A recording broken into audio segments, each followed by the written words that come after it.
My name is Emma Wilson, and at 24, I never imagined my college graduation day would become the sweetest retribution, standing behind my sister Lily and our identical crowns and gowns. I've been just delighted, but years of cruel treatment had led to this. I can still hear their harsh words echoing, "She deserved it, but you." Didn't the recollection of that night when my parents decided only my sister was worth investing in still stings? Let me disclose what caused my parents' faces to turn ghastly pale at our graduation. Let me know where you're watching from in the comments, and hit that like button if you've ever had to battle twice as hard for something that came effortlessly. I grew up in an apparently ordinary middle-class family in suburban Michigan. Our two-story house with the white picket fence appeared great from the outside, filled with family portraits. My parents' difficult reality was hidden behind fake smiles. Robert and Diana Wilson held steady jobs, Dad as an accountant, and Mom as... We weren't wealthy, but we were comfortable enough to avoid financial troubles. My sister Lily was 2 years younger than me. In the view of our parents, she was always miles ahead of me. With blonde locks, effortless academic success, and natural attractiveness, epitomized all they treasured. The pattern was obvious since childhood. Lily was the golden child, and I was the afterthought, which I still imagine. Christmas mornings, Lily would open the latest expensive toys, while I received practical stuff like socks or discount shop craft kits. Your sister's skills require extra support, as Mom would say when I questioned the inequality. Even at the age of 8, I understood the unfairness, but learned to swallow my disappointment. School events emphasized the disparity in their... For Lily's science fairs, both parents would take the day off from work. I was fortunate to be able to help Mom design extravagant displays for my painting exhibitions. Mom showed up for 15 minutes during her lunch break. "Art is just a hobby. Emma, won't get you anywhere in life." Dad would reply dismissively. The only person who appeared, my grandmother Eleanor, came to see me on our summer visits to her lake. She would sit with me for hours as I sketched the lake and trees. "You have a unique way of perceiving." Emma used to remind me, "Don't let anyone dim your light." Summers spent with Grandma Eleanor became my sanctuary in her modest library. Upon discovering books about successful entrepreneurs and business leaders who had surmounted hurdles, I began to have goals beyond just surviving my upbringing, dreams of establishing my worth. My parents couldn't ignore my successes by high school. Resilient personality. I joined every business-related club out of necessity. Excelled in math and economics, revealing a natural aptitude that shocked even my most supportive. When I won the regional business plan competition as a sophomore, my economics teacher, Mr. Rivera, phoned me. Personally, to tell them how excellent my work was. "That is nice, Mom." After hanging up the phone, "Did you remember to help Lily with her history project? She has that huge presentation?" Tomorrow, during junior year, I worked after school at a neighborhood coffee shop to save money, knowing I would need my own. Despite working 20 hours each week, I was able to retain a 4.0 GPA. Hours per week.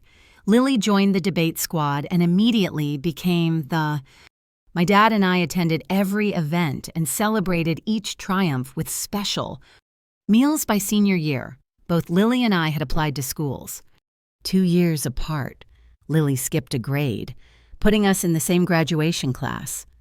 We both applied to the famous Westfield University, which is recognized for its superb business and political science. Against all chances, we both received acceptance letters on the same day. I vividly recall the exhilaration I felt, my hands trembling as I opened that hefty packet I received at supper. Impossible to control my pleasure, full welcome into the business. My father looked up briefly from his phone. "That's wonderful. Emma minutes."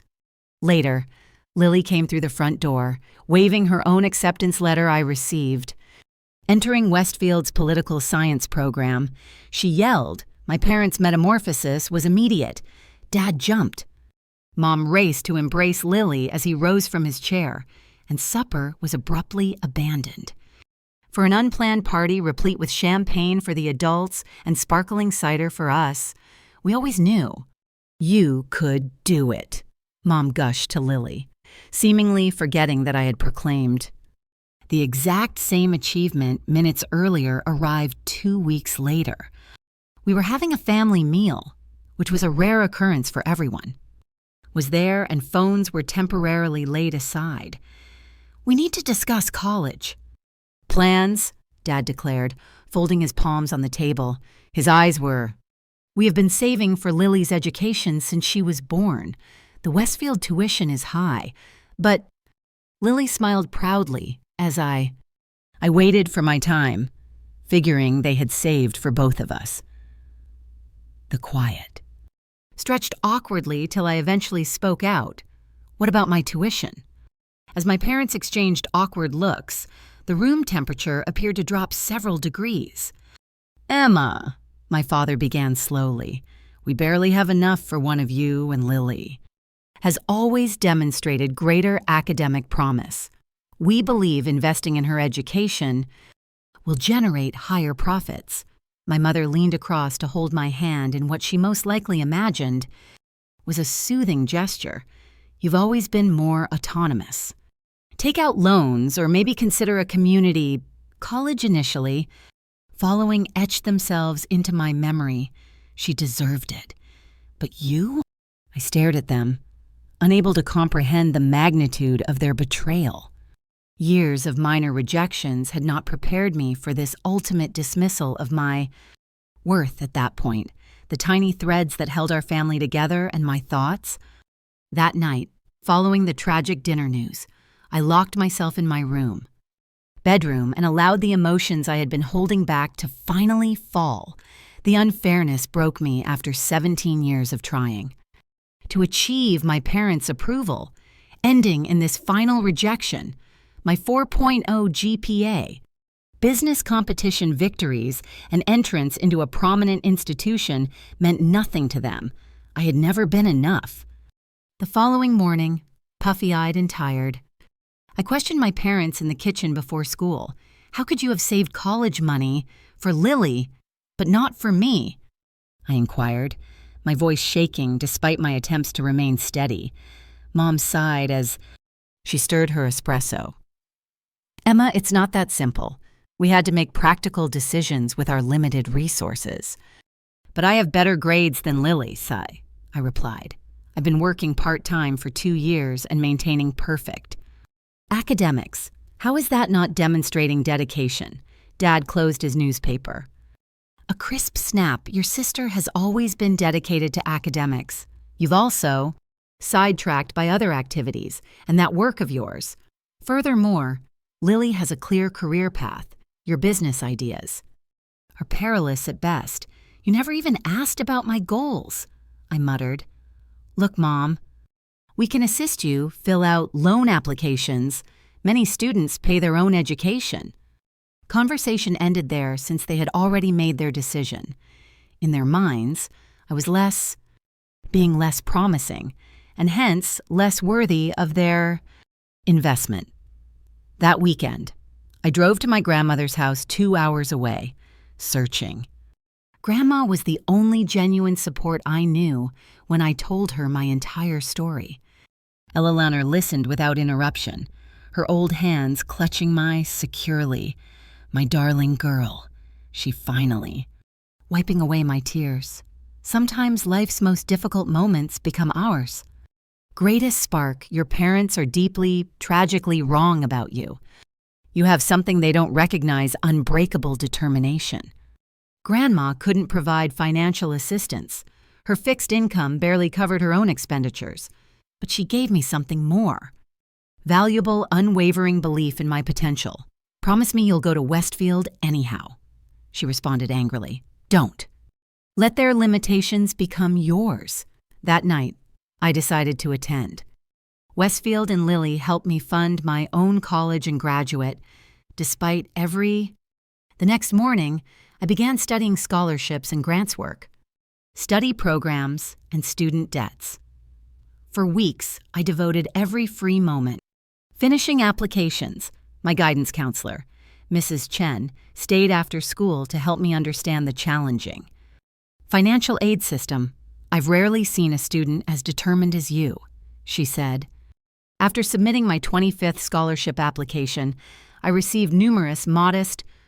With a mix of federal and private loans, scholarships are not enough to afford the considerable Westfield tuition. Co-signed by Grandma Eleanor, I pulled together enough finance for my first year. Then came housing, while Lily dwell in the pricey on-campus dormitories provided for by our parents. I got a little apartment 45 minutes away. Campus with 3 roommates I met through a university housing forum. Meanwhile, I applied for every job around. Campus, 2 weeks before move-in day, I landed a job at a busy coffee shop within walking distance of my cheapest classes and weekend shifts at a neighborhood bookstore. The disparity between my parents brought Lily shopping to get new clothes and a laptop. And dorm decorations. They helped her pack and arrange for professional movers. I arranged an elaborate send-off party with family friends. I packed my belongings in secondhand. Suitcases and boxes scavenged from food stores the night before my departure. Mom hesitantly offered me some of her old twin linens for my new bed. It was only indication that I was starting college. On move-in day, my parents drove. I accompanied Lily to school in our family SUV, which was packed with her possessions. My 10-year-old Honda that frequently needed coolant and made worrisome noises when I broke. No one has offered to inspect it before my 2-hour travel to my new life. As we left Waze on campus, entrance my dad and Lily heading to her luxury dorm, me continuing to my distant apartment. Mom called out, "Good luck, Emma. I hope this all works." "Out for you!" The skepticism in her voice increased my determination. Wouldn't just work out. I would make it triumphant. My new flat was a surprise. Peeling paint, unstable plumbing, and roommates who were strangers. That first night alone in my narrow mattress with the sounds of traffic and neighbors squabbling leaking through the walls, exhaustion seized me. The immensity of what I was undertaking hit me hard, and doubts crept in. Could I actually work 30 hours per week while completing a full course load? Will the continual financial stress crush my academic performance? Just when sadness started to overpower me, my phone. Grandma Eleanor texted, "Remember my brave girl. Diamonds are only produced under strain, and you already shine with those words." I dried my tears and developed a precise itinerary, charting out every hour. Of my next week, sleep would be limited, social life almost non-existent. However, my education and future would not be sacrificed. The financial aid office became my second home that first week. Ms. Winters, the assistant director, "You're taking on a tremendous challenge," she said earnestly. "But I've seen students in your position succeed before." Commitment to come visit me before things get unmanageable. That commitment would become a lifeline in the months ahead. The day before classes began, I received an unexpected call from Mrs. Chen, my high school counselor. Convinced the business department at my high school to offer me an additional $1,000 scholarship. Apologized, but all the teachers personally contributed. "We believe in you." Emma's tiny act of kindness from someone who saw my potential gave. I got the final boost of bravery I needed as I gently added that precious quantity. At my budget worksheet, I felt something shift inside me. Determination became unshakable. Determination to freshman year hit me like a hurricane, while most students were adjusting to college studies. Enjoying newfound freedom, I was managing 30 work hours weekly with a full course load of business classes. A typical day began at 5 a.m. with a 2-hour study session before hurrying to my first shift at the coffee shop. After classes, I'd go directly to my second job at the bookstore, rarely returning to until after midnight. Sleep became a luxury I could hardly afford. I learned to read throughout my commute, complete projects during lunch breaks, and record lectures to listen to while cleaning the coffee machines. Every minute was scheduled, and every resource was taxed to the utmost.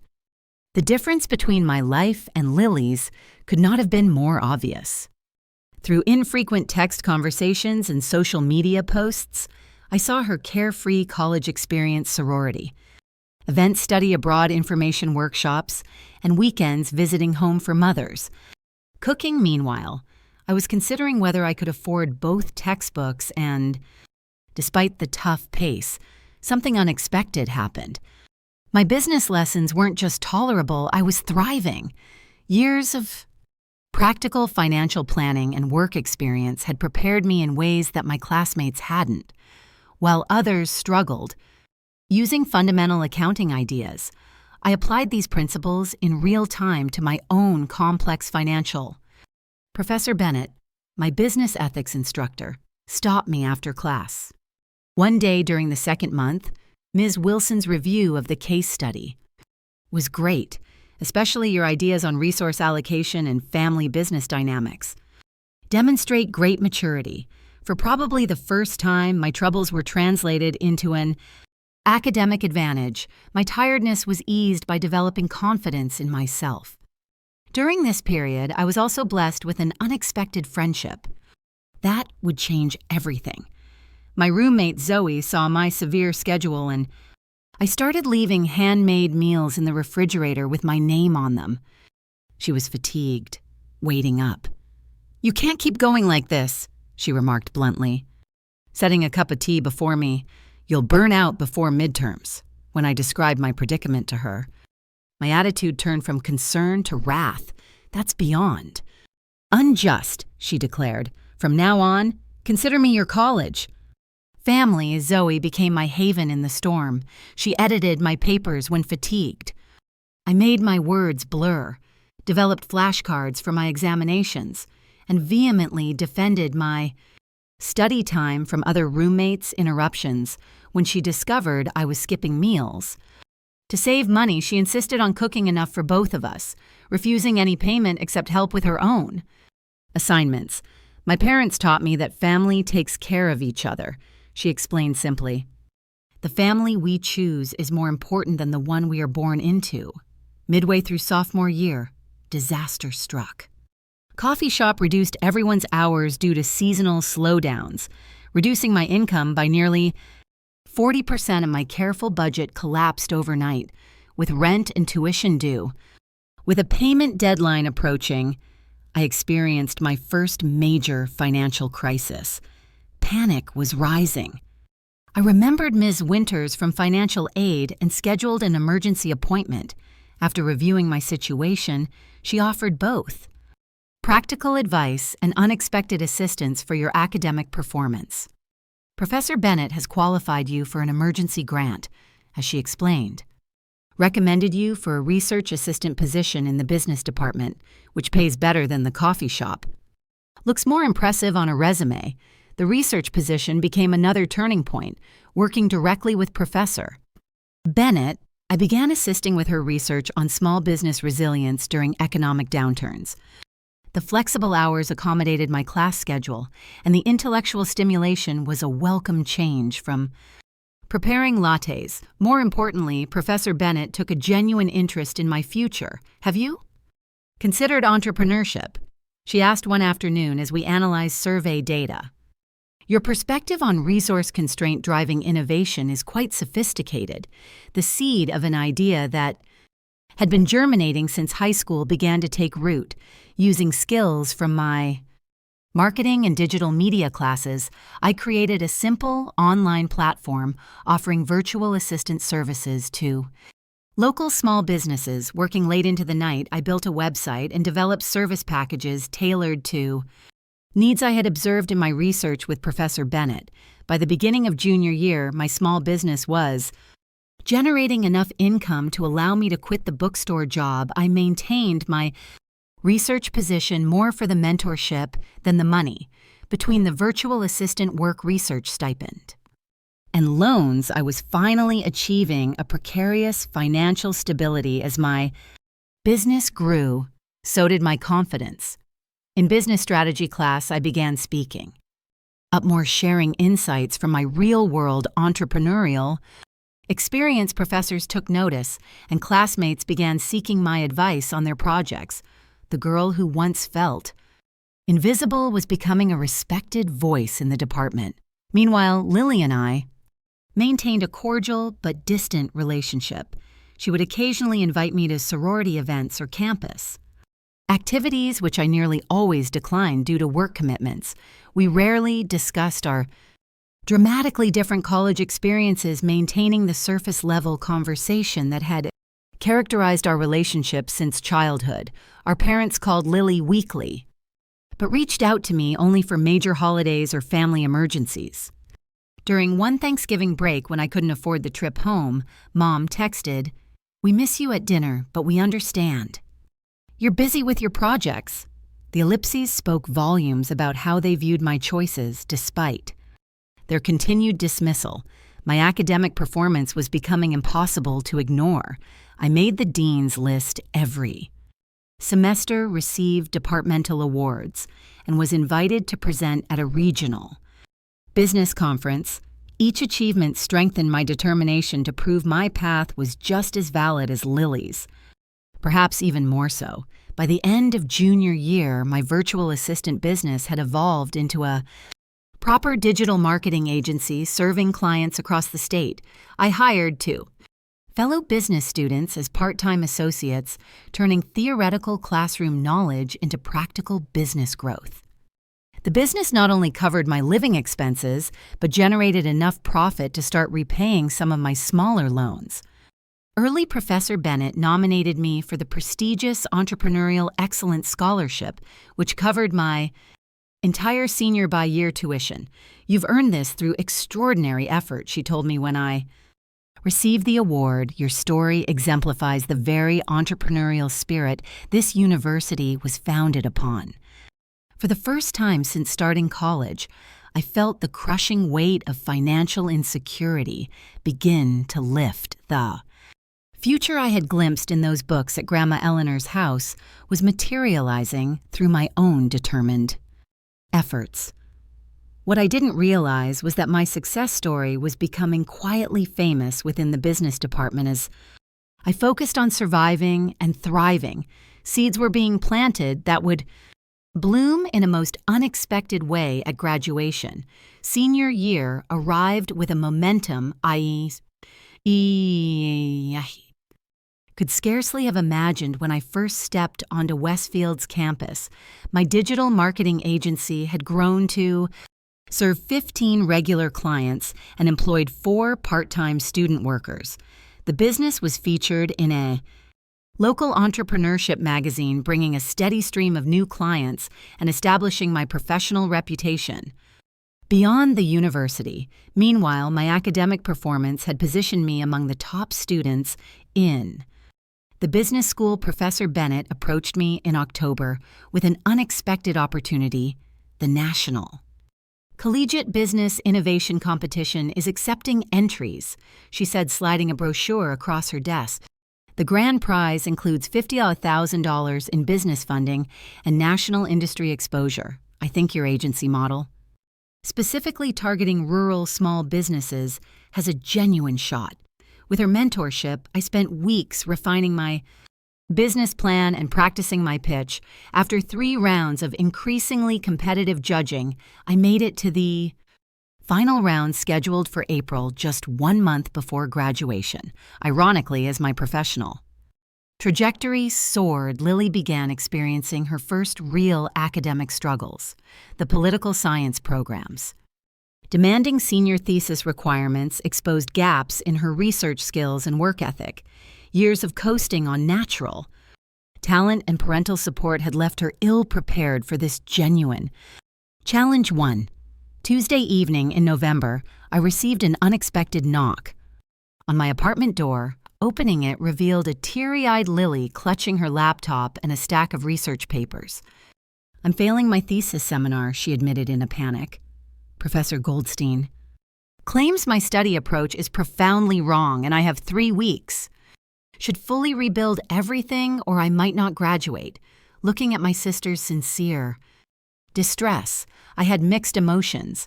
Part of me, the wounded, resentful part, thought this was karmic payback after years of preferential treatment, but another part recognized this moment as an opportunity to climb above the anguish of our past. Come in, I said, stepping away. Let's take a look. That night marked the first of many study sessions. Through helping Lily, I learned that my years of self-directed learning and rigorous time management had provided me skills my sister never gained. My research experience with Professor Bennett was beneficial as I guided Lily through correct academic technique. As we worked together, something unexpected happened. We began to talk, genuinely talk for perhaps the first time in our life. How do you do it all? Lily said one night as we took a break. Your business, perfect grades, research position. I can barely handle my academics with nothing else on my plate. I mentioned my rigorous schedule, the financial pressures, and the continual computations required to remain afloat. Lily listened with mounting horror. I had no idea, she muttered. Mom, my dad usually just said you were doing fine. Fine is relative, I answered. I've worked 60-hour weeks for 4 years while completing full course loads. I've gone without meals, decent sleep, and any semblance of a social life. But why didn't you ever say anything? She asked. The idea struck me as naively affluent. Would it have altered anything? Would Mom and Dad suddenly decided I was worth investing in? 2. The conversation represented a turning point in our relationship. Lily began to recognizing the disparity that impacted our lives. She became my surprise ally. She began declining expensive family gifts, stating that she wished to manage on her own like her sister.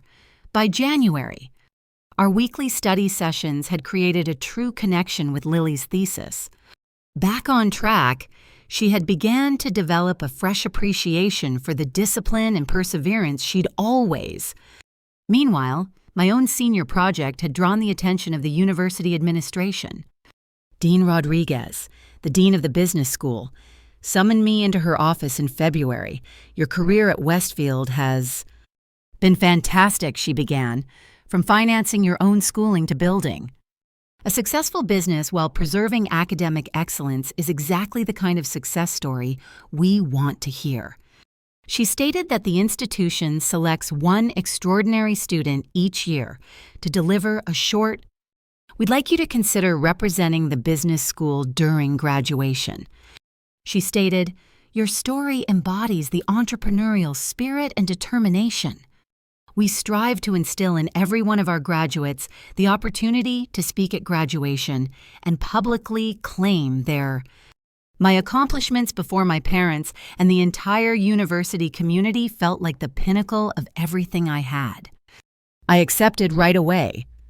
What I didn't realize was that Dean Rodriguez had more planned than just a student address. The contents would be kept hidden until the ceremony. As April neared, the business rivalry became my main focus.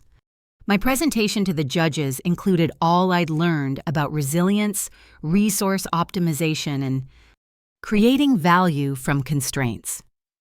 When the judges declared my victory, I felt validation that went beyond the winning, money and media I had made my toughest obstacles into my competitive advantage.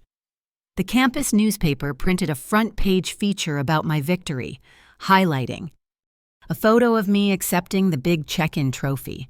I sent a copy to Grandma Eleanor, who called me crying with pride. I always knew you were extraordinary, she added. Now everyone else knows as well. My parents did not mention the article or the award. Their silence has. Our parents have stopped surprising me 2 weeks before graduation. Arrived in town to help Lily prepare. They rented a large house for the extended family coming to celebrate. I planned an elaborate party for after the ghee ceremony and received a prefunctor invitation that made clear I was an afterthought. We assumed you'd be busy with work, Mom explained when I mentioned being excluded from the family dinner the night before graduation. However, you are welcome to join if you can make it. The dismissal stung less sharply than it used to. The day before graduation, worth was no longer linked to their recognition. Grandma Eleanor came with a special gift, a custom graduation stole embroidered with words that had sustained me through the darkest times. Diamonds are created under pressure.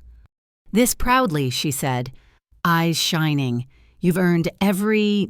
That evening, during the graduation rehearsal, Dean Rodriguez approached me with a conspiratorial smile.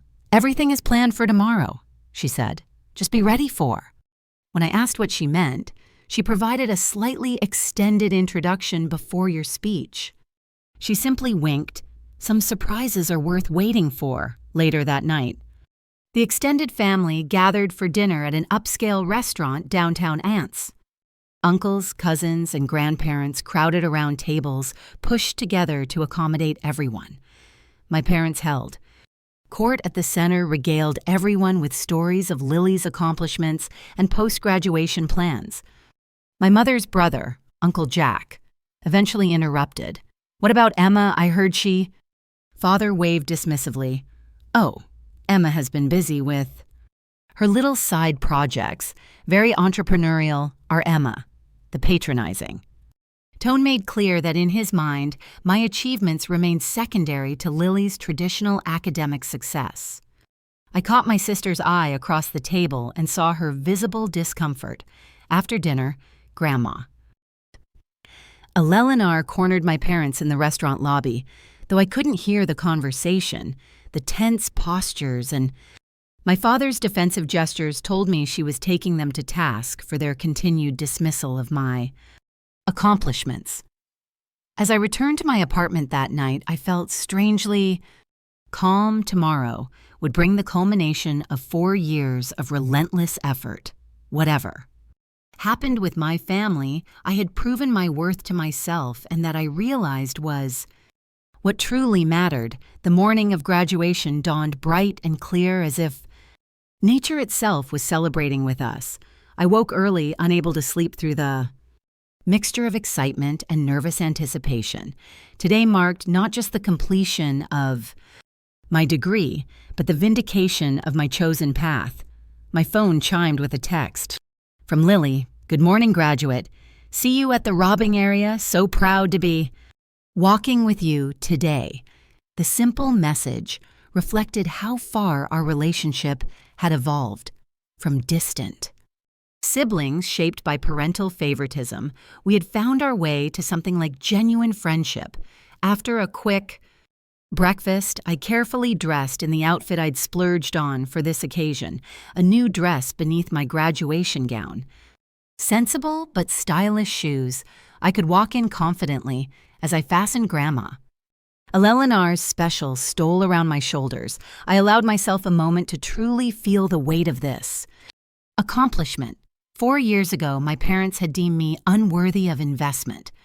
Today, I would graduate not just with honors, but with a thriving business and national recognition. The journey had been brutally difficult, but the woman who emerged was stronger than I could have imagined. Zoe insisted on driving me to campus. Your carriage awaits, boss lady, she joked, but I could see the genuine pride in her eyes. No more bus rides for you today. The campus buzzed with activity as families in their Sunday best navigated between buildings, consulting maps and taking photos.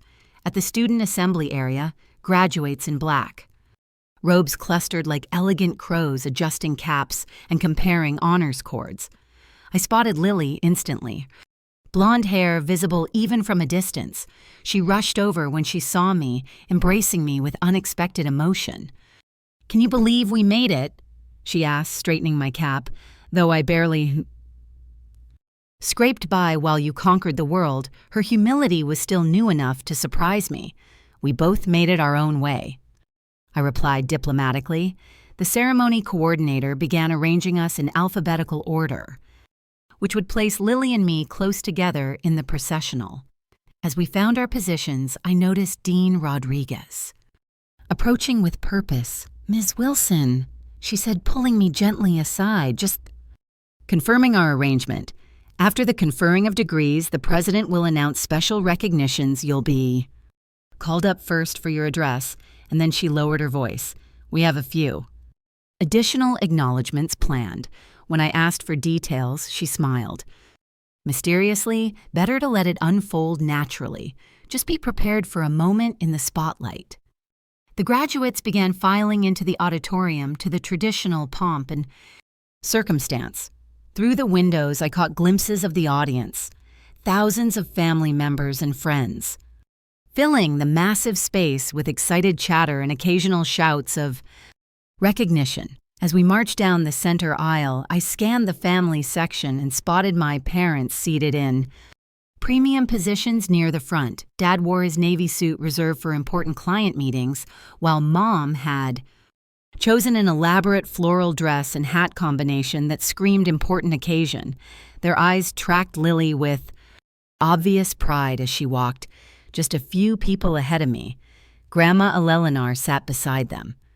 Elegant in her simple blue dress, her gaze fixed firmly on me when our eyes met. She nodded once, a gesture containing all her fierce pride and love. The ceremony proceeded with the expected speeches about future potential and the responsibility of education. I half listened mentally, rehearsing my upcoming address while managing the butterflies in my stomach. Finally, the moment arrived for the conferring of degrees. We rose by departments, crossing the stage to receive our diplomas and shake hands with university officials. When my name was called, I heard Grandma Eleanor's distinctive whistle cutting through the polite applause. Lily, returning to her seat, gave me a thumbs up as we passed each other. After the degrees were conferred, University President Harlow approached the podium. Again, before we conclude today's ceremony, we have several special recognitions to present. First, I invite Emma Wilson of the School of Business to deliver this year's student address. As I made my way to the stage, I caught a glimpse of my parents. For the first time that day, they were looking directly at me, confusion evident in their expressions. Clearly, they hadn't expected their less promising daughter to receive this honor. Taking the podium, I drew a deep breath and began. 4 years ago, I arrived at Westfield with nothing but determination and the conviction that education should be earned, not given. Today, I stand before you, having worked 30 hours weekly while keeping a full course load, developing a profitable firm that employs other students and graduating with best honors. I spoke about resilience, about finding resilience amid hardship, and about redefining success on your own. Words without specifically referencing my parents, I addressed the sorrow of being undervalued and the power of proving naysayers wrong. The greatest gift of my Westfield education wasn't discovered in textbooks or lectures, though. It was discovering that constraints placed upon us by others need not become our own restrictions. Each of us has the power to transcend expectations and develop our own definitions of success. As I completed my speech to loud ovation, President Harlow returned to the microphone. What occurred next would permanently impact the relationships of my family. Thank you, Ms. Wilson, for those amazing words. And now I have the particular pleasure of announcing several exceptional recognitions that exemplify the best we strive for at Westfield. He paused, dramatically, staring down at his notes. First, the faculty of the School of Business has unanimously selected Emma Wilson is this year's valedictorian, graduating with a flawless 4.0 GPA while simultaneously creating a firm today valued at over 6 figures. Appreciation swept through the crowd, and I stood transfixed beside the stage, not expecting this public. Additionally, the president stated, M. Wilson is this year's winner of the National Collegiate Business Innovation Competition. Unprecedented acclaim for our university's entrepreneurial program. The audience's cheering grew greater. I risked to look at my parents and witness their expressions morph from surprise to astonishment. Many of you may... President Harlow's voice could be heard clearly through the silence. Remarkable is that Ms. Wilson completed these extraordinary achievements while totally self-financed. Her schooling, working many jobs to grow her business and keep academic excellence without family financial assistance. The discovery sent a perceptible wave. Parents in the crowd exchanged looks of amazement in appreciation of her incredible journey. I am glad to inform that Ms. Wilson has been offered a position with Alexander Global Consulting, one of the nation's leading business planning organizations. The entrepreneurial journey will be highlighted in next month's edition of Business Innovation magazine as a cover story. On rising entrepreneurial talent, the audience exploded into a standing ovation. Through the tremendous ovation, I watched as my parents' cheeks drained of color, their expressions changing from amazement turned into horror as they realized everyone now knew they had refused to support her daughter being hailed as the university's most excellent graduate. Lily stood amid the graduates clapping madly, tears flowing down her face. Grandma. Eleanor was seated solely because her arthritic knees wouldn't allow her to up quickly. But her proud grin. As the cheers died down, President Harlow made one final release in recognition of Ms. Wilson's remarkable example, the university. The board established the Emma Wilson Resilience Scholarship, which provides financial aid to students, displaying extraordinary persistence in overcoming challenges to their schooling. Full not only had I achieved despite my parents' lack of faith, but my name would be forever attached. With assisting others suffering similar issues, I returned to my seat. Despite sustained cheering, Lily took my hand and gripped it strongly. "You are amazing," she murmured angrily, "and they were so wrong about you." The remainder of the ceremony passed in a haze. When it concluded, graduates scattered to locate their relatives amid. As the crowd dispersed, I saw my parents standing awkwardly with Grandma Eleanor, their usual confident stances. Replaced with unpleasant stiffness, several professors and classmates stopped to give congratulations. Delaying my approach to the family gathering, when I eventually approached them, my father attempted a cheery tone that rang. "Well, this was quite a surprise," he said with a smile. "You've been withholding information from us, Emma." Dismissal of all my hard work, as if I'd only been keeping secrets rather than struggling while they ignored me may have once devastated me, but it barely. Registered, "Not at all," I replied coolly. "I've been exactly who I have." "You just weren't paying attention," before they could respond. Lily stepped forward and placed her arm around my shoulders in a clear display of solidarity. "Everyone's talking about Emma's speech and accomplishments," she announced loudly enough for nearby families to hear. "Isn't it amazing?" She managed to achieve all of this without any support, and I can't imagine how much more she could have done if she'd had the same advantages I did. Our mother flinched visibly at the public recognition of their favoritism. Uncle Jack and several other relatives watched the interaction with newly critical eyes. "Perhaps we should continue this conversation at home," Dad suggested, visibly uncomfortable. With the public scrutiny. "Actually," I replied, "I have a party with this afternoon. I met with my business team and mentors. They have been my real support system over the last 4 years, and I wouldn't miss it for anything." Grandma Eleanor stepped forward, taking my hand in her gnarled one. "I'm coming with you," she declared. "I want to meet these wonderful people who recognized what your parents could not see." The blunt statement hung in the air between us for perhaps the first time. I saw a genuine regret flash across my mother's face. "We're very proud of course," she said weakly. "Thank you," I replied with dignity. But I've learned that external validation isn't necessary for success. Today isn't about getting your approval. It's about celebrating the journey I made without it with Grandma Eleanor. Turning to leave, Lily made a quick decision. "I'm coming too," she announced. Stepping away from our parents to join us, the sight of their 2 daughters walking. Away, both having outgrown the constraints of their expectations in different ways, left my parents standing. Alone amidst the celebrating families, their carefully constructed narratives about their children visibly crumbling. Before the undeniable truth, the scene at the post-graduation celebration in the business school atrium could not have been more different from the tense family interaction earlier.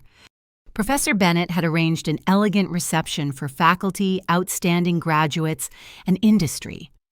Partners, crystal punch bowls, elegant hors d'oeuvres, and congratulatory banners created a genuinely celebratory atmosphere. Lily looked around with wide eyes as we entered. "This is so different from the political science reception," she whispered. "Everyone seems to actually know each other, the business." "Department became my home," I explained. "These people saw me, really saw me when." "Our parents couldn't." Zoe rushed over, immediately engulfing me in a tight hug. Before introducing herself to Grandma Eleanor and Lily, "I've heard so much." "About both of you," she said warmly. The supportive grandmother and the sister who finally woke up. Lily blushed, but accepted the gentle teasing good-naturedly. "Better late than never, I hope, Dean." Rodriguez approached next, champagne flutes in hand, the woman of the hour she beamed, passing around the glasses. "And this must be the grandmother who believed in you from the beginning." As they chatted, I watched Lily observing. This network of supporters I'd built, people who valued me for my actual accomplishments, rather than some preconceived notion of potential. The contrast with our parents' conditional approval was stark. Ms. Wilson called a distinguished woman in a sleek business suit approaching our group Jennifer Alexander, founder of Alexander Global. "Consulting your presentation at the business competition was extraordinary. I'm thrilled you've accepted our offer. Thank you for the opportunity," I replied. Shaking her hand firmly, "I'm excited to join your team." Jennifer smiled warmly. "With your combination of academic excellence and practical experience, you're exactly what we look for. Not many new graduates have already built a successful business from scratch." As she moved away to greet other guests, Lily's expression registered shock. "You didn't tell me you'd be working for Alexander Global. That's one of the most prestigious consulting firms in the country." I smiled modestly. It happened. "Quickly after the competition, the salary is significant, more than Dad makes. ID." Guess Lily said thoughtfully. The celebration continued with speeches from faculty and presentations of departmental awards. I earned the Exceptional Entrepreneurship Award offered by Professor Bennett with tears in her eyes as she described my journey from motivated freshman to company owner. And department star. Throughout the afternoon, I presented Grandma Eleanor to everyone who had supported me, academics who had coached me, classmates who had become business, the university personnel who had helped me handle financial issues. Each welcome featured the person expressing a specific memory of how I had impressed them or contributed to the section. "I had no idea," Lily mumbled, after the 10th such introduction. "All many people admire you so much." Midway through the reception, my phone buzzed. Got a text from Mom. "The family is gathering at the rental house for dinner at 6. Please join us. We want to celebrate." All our graduates, I showed the message to Lily and Grandma Eleanor. "What do you?" "Imagine," Grandma snorted. "A bit late to play the proud parents now, isn't it, Lily?" Seemed conflicted. "They're trying. I assume in their way we don't have to choose." "Right now," I said, pocketing my phone. "Let's enjoy this moment initially as the home." Reception wound down. Professor Bennett approached with a campus photographer. "The business magazine seeks a photo of you with your family for the feature story. Are they here?" The question caused an uneasy pause. "My grandma and sister are here. I said carefully. My parents are. At the moment, understanding flashed in her eyes. The family that counts is the one that supports you, she added pleasantly. Let us grab a photo of you. 3. The photographer put us beside the business school insignia. Grandma Eleanor beams brightly with an arm. Around each granddaughter, Lily and I in our graduation robes. My special stole. As we were leaving the celebration, Dean Rodriguez gave me a business card. The head of admissions at Westfield's MBA program requested that I give. They are quite interested in considering a complete scholarship if you opt to continue your education. Working, the chances that were unfolding before me were in stark contrast to what my parents had originally imagined or failed to anticipate for my future. Should we go to the family dinner? I said as we walked to Zoe's car. Grandmother Eleanor grasped my hand. The decision is entirely yours, my dear. You owe them nothing, she continued after a contemplative pause. There may be value in letting them to see exactly who you've become, not for their sake, but for yours. Lily nodded in agreement, and I'd want to see Uncle Jack interrogate them on why. They never discussed your business or accolades before today. Decision taken. Drove to the rental property where extended relatives had assembled. Conversations hushed noticeably as we arrived, then erupted. Excited greetings as relatives raced to congratulate both Lily and me. Mom emerged from the kitchen, her earlier confident air replaced by unexpected apprehension. Emma, you arrived, she said, attempting a warm smile that didn't quite reach her eyes. We were just about to serve. Dinner? Dad approached with forced joviality. There's my successful daughters, he exclaimed loudly as if he'd been happily announcing my achievements all along. Emma, can you tell us about this major consulting job? The arrogance of his inquiry after. Years of apathy in my hobbies briefly shocked me into quiet. Before I could react, Uncle Jack intervened, probably because you haven't asked about her intentions once since the past 4 years. Robert, he stated honestly, at least not in any family gathering I've attended. An awkward stillness descended over the room, Dad's face flushed with shame and rage. We have always supported both of our daughters, he insisted.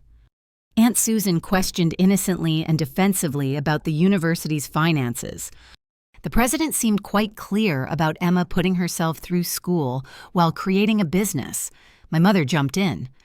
We rapidly had little finances and had to make difficult decisions. Emma has always been quite independent by need, not by choice. Grandma Eleanor sharply corrected, let's not rewrite history now that her success has become inconvenient for your narrative.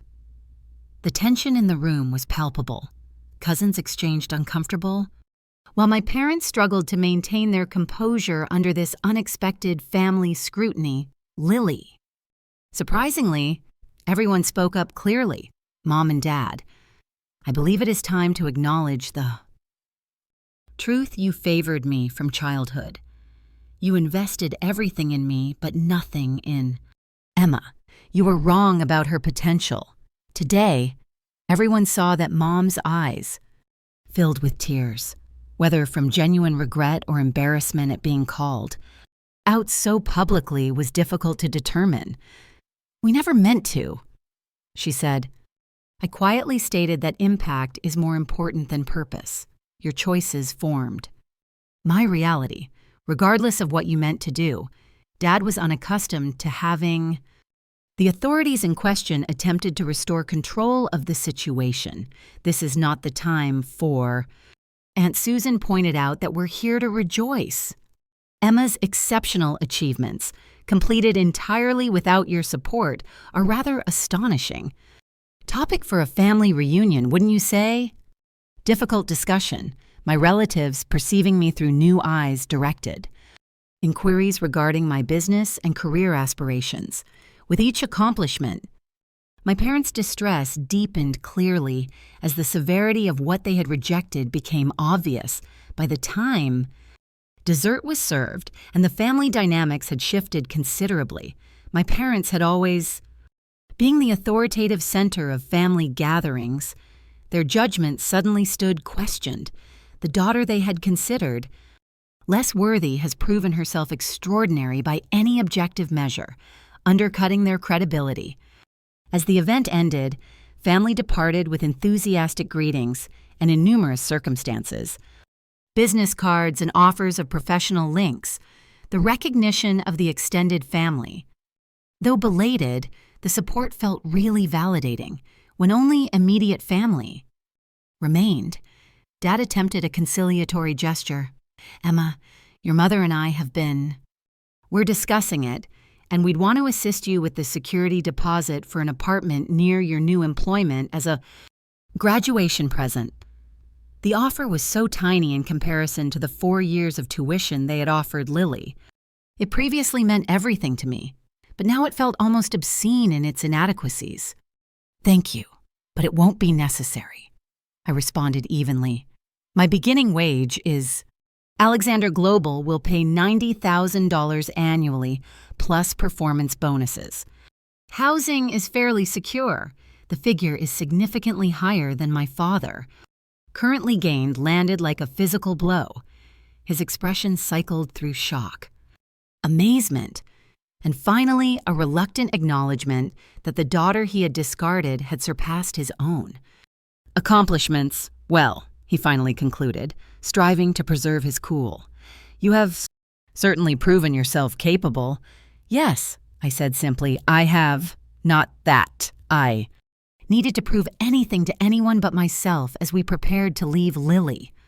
Drew me aside. "I'm staying with Grandma Eleanor for a few days before traveling there. Would you like to join us in my new apartment for a mini family vacation?" Family people who genuinely matter. The suggestion is simple yet powerful.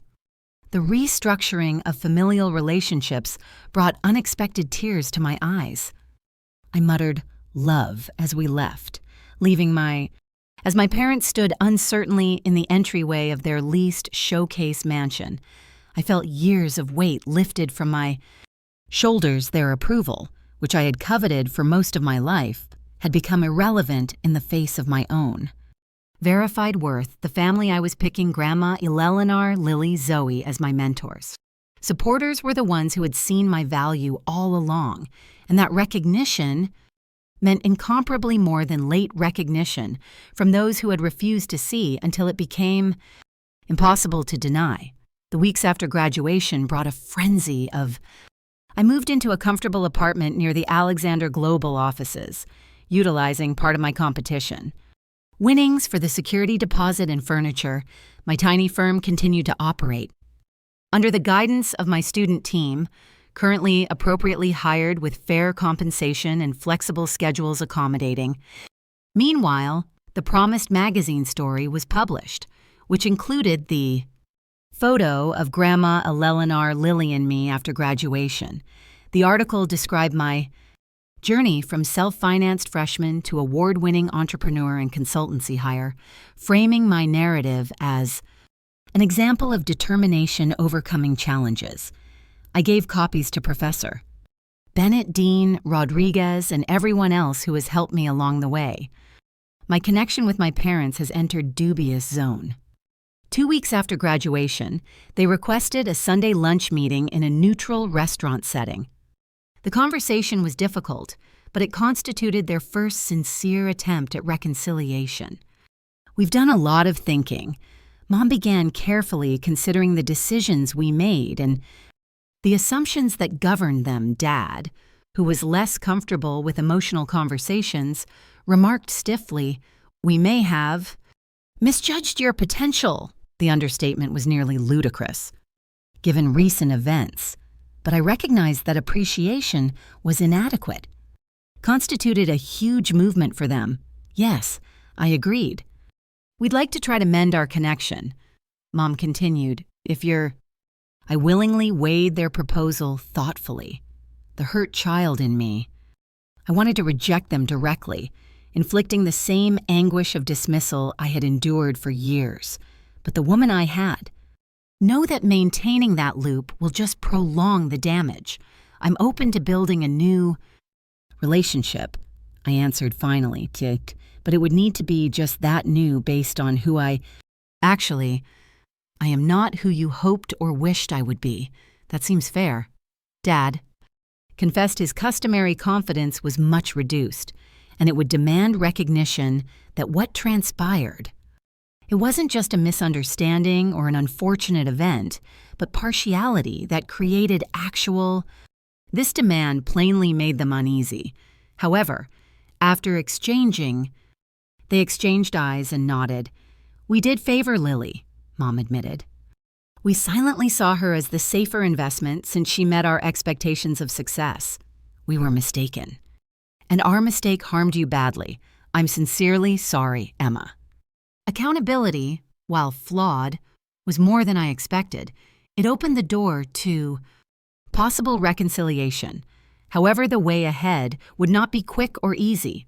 During the summer, I started working at Alexander Global and kept in touch regularly. Lily and Grandma Eleanor had secured an entry-level position with a non-profit organization focusing on educational justice, a career choice that appears to have informed her new knowledge of privilege and opportunity inequities. I keep thinking about how different our paths crossed, she admitted during one of our weekly sister dinners, and how many other students experience the hurdles you did, but without your extraordinary will to conquer them. Her developing social consciousness satisfied me more than any apology could. My sister was maturing beyond the golden kid. By the autumn, I had settled into a productive rhythm with my consulting work while continuing to supervise the digital marketing agency. A performance assessment resulted in plaudits from top partners and an unexpected bonus of financial security. During a weekend visit to Grandma, I finally had the condition I'd been chasing for years. Eleanor's lake house. She gave me with a small wooden box while we sat on her veranda watching the sunset. I saved this for the right moment, she stated. Inside was a beautiful silver. My grandma gave me this bracelet when I graduated school, and she told me it was a reminder that a woman's worth comes from within, not from others' assessments. I've held it all. These years awaiting a granddaughter who would properly grasp its meaning. As she clasped it around my wrist. Your trip has been more difficult than it should have been, Emma. But the woman, you've become special in ways that an easier route may not have shown. Her words crystallized something I'd been feeling but trying to explain, while the unfairness I encountered, while not deserved, the strengths built through that struggle had become vital to my identity. Success on the 1-year anniversary of graduation, I used a portion of my savings and business revenues were used to fund the First Generation Achievement Scholarship at Westfield. Unlike traditional scholarships that only focused on academic indicators, this fund specifically supported students displaying outstanding determination in overcoming family or financial problems were selected. The committee should evaluate not just where students are, but also what they have overcome. To get there, I advised when confirming the endowment specifics. The first beneficiary was a young woman working 2 jobs, studying accounting and caring for her younger siblings.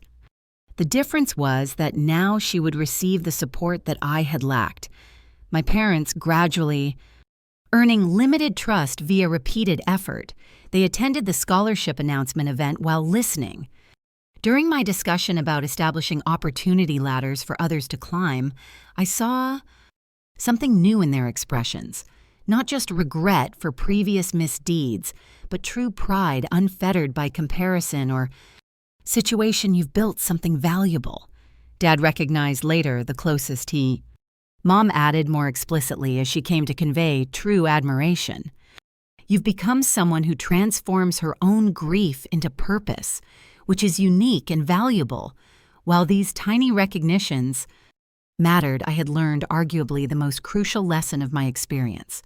External affirmation, even from parents, was fundamentally secondary to personal conviction. My worth hadn't changed when they eventually acknowledged it. Lily and I continued to strengthen as perception caught up to the reality that had been present all along, untangling our true sisterhood from our parents' comparison paradigm. During a Saturday hiking trip, she posed the issue that had clearly been on her mind for some time. Do you think you'll ever truly forgive them? I examined this carefully as we reached a magnificent overlook. Forgiveness isn't a finally. I responded that it is a continual process of releasing the I don't think I'll ever forget being told I wasn't worth it. Investing in, I proceeded honestly, but I'm attempting to not let that moment define my... Lily nodded. That is the forgiveness I'm capable of right now. For what it's worth, their greatest loss was not knowing who you truly were all those years. As I looking out over the huge expanse beneath us, I reflected on the adventure that had taken me here, from the destroyed teenager hearing, "She deserved it, but you didn't," to the established professional generating possibilities. Others. The transformation wasn't simply in my circumstances, but in my basic understanding of self-worth. My true accomplishment was not proving my parents wrong. Though that satisfaction was clear, the greater accomplishment was learning that their assessment had never been defined me. I had always been capable, valuable, and deserving of investment. Failure to see it represented their limitations, not mine. Maybe that's the most profound conclusion for everyone who has been undervalued or discarded. Your value exists regardless of others' ability to recognize it. Opinions that confine you speak to others' imagination, deficits not to. In the end, being underestimated became my greatest achievement. Advantage, it drove me to develop perseverance, self-reliance, and tenacity, which served me well subsequently. The first wounds has healed. The characteristics my parents failed to cultivate created the cornerstone of a success they couldn't have imagined, not because I wasn't capable, but because their vision was too limited to encompass who I could become. Have you ever been underestimated by someone whose opinions appeared to define your worth? How did you find the strength to prove them wrong, or, more significantly, to prove your value to? Share your story in the comments section below. And don't forget to like and subscribe if this journey, surpassing family expectations, resonated with you. Remember that those who believe the least in you might motivate you the greatest. Discover how much beyond their narrow perspective you can truly soar. Thank you for accompanying me on this journey. I hope my experience inspires you to appreciate your own intrinsic value, regardless of who fails to see in life. We are often told that family knows best, that parents always act out of love, and that success should follow their approval. But this story reminds us that sometimes the people closest to us are blinded by their own narrow expectations. Emma's journey shows that being dismissed or underestimated even by your own parents does not define your worth. Real value lies in perseverance, quiet strength, and the determination to believe in yourself when no one else will. For those in their later years, it is a powerful reflection. How often have we misjudged someone because they didn't fit the mold? How many times have we overlooked strength that didn't shout? Emma's triumph isn't just academic or financial, it's emotional. She forged her own path without bitterness, building a life rooted in purpose and chosen love. And when her family finally saw her for who she was, she met them not with revenge, but with boundaries and grace. The lesson here is timeless. People may fail to see your light, but that doesn't mean you stop shining. Sometimes, the greatest success is realizing you were enough all along and helping others see that in themselves too.